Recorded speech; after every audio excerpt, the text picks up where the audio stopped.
હું છું doctor Bhupendra Patel, Duke robotic hospital પાલનપુરથી.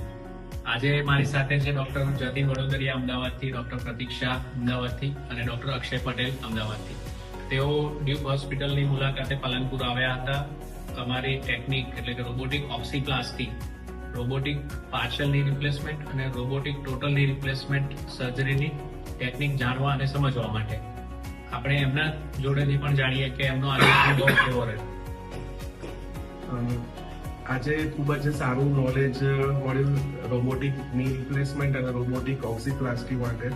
અને specially thank you doctor Bhupendra Patel sir કે આ વિષયમાં અથવા તો આ સબ્જેક્ટમાં અમને ખૂબ જ સારું નોલેજ આપ્યું છે અને અમારા જ્ઞાનમાં વધારો થયો છે. હું ડૉક્ટર પ્રતીક્ષા ભૂપેન્દ્રભાઈનો ખરેખર આભાર માનું છું. એમને લાસ્ટ મોમેન્ટમાં અમારી ની રિપ્લેસમેન્ટ ટીકેઆર રોબોટિક જોવાની ખરેખર બહુ ઈચ્છા હતી અને લાસ્ટ મોમેન્ટ પણ એમને કેસ એરેન્જ કરી આપીને અમારું ટોટલી ઓક્સીપ્લાસ્ટી જે રોબોટિક યુનિ રિપ્લેસમેન્ટ અને ટોટલ રિપ્લેસમેન્ટનો ટોટલી પોર્ટફોલિયો બરોબર છે અને એમને દરેક સ્ટેપ આપણે દરેક સમયે પ્રોપર ગાઈડન્સ લઈને સમજાવ્યું. Thank you. Doctor Akshay Patel, જે ક્વેરી હતી બહુ સરસ રીતે સાહેબે સોલ્વ કરી અને એકદમ ઊંડાણથી સરસ રીતે યુકેઆર અને ટીકેઆર બંનેમાં નોલેજ આપ્યું. તેમાં અમે આભારી છીએ. Thank you so much. Thank you. Thank you.